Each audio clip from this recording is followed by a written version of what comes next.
السلام علیکم every one. جنت کے پتے ناول کی یہ 45 ایپیسوڈ ہے۔ چلیے شروع کرتے ہیں۔ اندر سیاہ مخمل پہ ایک چھوٹی سی فلیش ڈرائیو رکھی تھی۔ اس نے فلیش ڈرائیو اٹھا کر کھولی۔ ڈرائیو کا سلور USB چمک رہا تھا۔ حیا نے ڈھکن بند کیا اور اچنبھے سے اسے الٹ پلٹ کر دیکھا۔ انگلی کے پوروں برابر ننھی سی ڈرائیو کا کور سیاہ تھا۔ وہاں کہیں کچھ نہیں لکھا تھا۔ اس میں کیا ہو سکتا ہے بھلا؟ تصویر، ڈاکیومنٹس، کتابیں؟ وہ نہیں جانتی تھی کہ اس کی میموری کتنی ہے، کیونکہ اس کے اوپر لکھا نہیں تھا، مگر یہ تو واضح تھا کہ اس میں دنیا جہاں کی چیزیں سما سکتی تھیں۔ اندر جو بھی تھا وہ تب ہی کھلتا جب وہ اسے کمپیوٹر سے جوڑتی، اور کمپیوٹر ڈی جے کو خراش دیتے ہوئے وہ لیپ ٹاپ اپنے پاس نہیں رکھ سکی تھی۔ اب اس میں جو بھی تھا وہ اسے گھر پہنچ کر ہی دیکھ سکتی تھی۔ اس نے فلیش ڈرائیو ڈبیا میں ڈالی اور احتیاط سے پرس کے اندر اندرونی خانے میں رکھ دی۔ یہ قیمتی چیز تھی اور اسے اس کی حفاظت کرنی تھی۔ حیا نے سر سیٹ کی پشت سے ٹکا دیا اور جلدی آنکھیں موند لیں۔ صبح کے واقعات اور اس ہنگامہ خیز فیصلے و تیاری نے اسے تھکا دیا تھا۔ بخار، سر درد اور تھکان، ان سب کی تکلیف اس تکلیف سے کہیں چھوٹی تھی جو آج جہان نے اسے دی تھی۔ وہ کچھ بھی یاد نہیں کرنا چاہتی تھی، مگر تمام واقعات امڑ امڑ کر آنکھوں کے سامنے چلتے نظر آ رہے تھے۔ بے اعتباری کا دکھ زیادہ بڑا تھا یا خود کو جہان کے لیے بلیک میل کا ہتھیار بنائے جانے کا خوف؟ وہ فیصلہ نہیں کر سکی۔ البتہ ایک بات طے تھی، اگر ان پچھلے 5 ماہ میں اس نے کچھ فیصلے صحیح کیے تھے تو پاکستان واپس جانے کا فیصلہ ان میں سے ایک تھا۔ اپنے گھر، باپ اور بھائی کے تحفظ سے بڑھ کر کچھ نہیں ہوتا۔ اسے ترکی اب بھی پسند تھا، مگر ترکی کے کچھ لوگوں سے اب اسے خوف آنے لگا تھا۔ بس بہت ہو گئے ایڈونچرز۔ اس نے ہار مان لی اور جہان کو کچھ کہنے کا موقع دیے بغیر چلی آئی تھی، مگر وہ جانتی تھی کہ وہ صحیح نہیں تھا۔ اس کو سنبھلنے اور سوچنے کے لیے وقت چاہیے تھا۔ جہان کے لیے بھی شاید یہ درست تھا۔ اب کم سے کم پاشا اسے حیا کی وجہ سے بلیک میل نہیں کر سکے گا۔ جہان سکندر سے شدید ناراضی کے باوجود لاشعوری طور پر بھی اس نے اس کا اچھا ہی سوچا تھا۔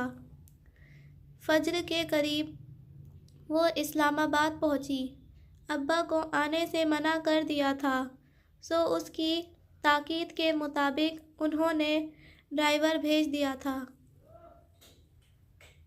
سر درد اور بخار اور بوجھل دل، وہ گولی لے کر سوئی تو ظہر کے قریب اٹھی۔ اتنا بڑا سرپرائز! اسے ہاتھوں سے بال لپیٹتے ہوئے لانچ میں آتے دیکھ کر فاطمہ نے مسکرا کر کہا۔ صبح وہ سو رہی تھی اور ان کی ملاقات اب ہو رہی تھی۔ اماں! وہ آگے بڑھ کر ان کے گلے لگ گئی۔ گھر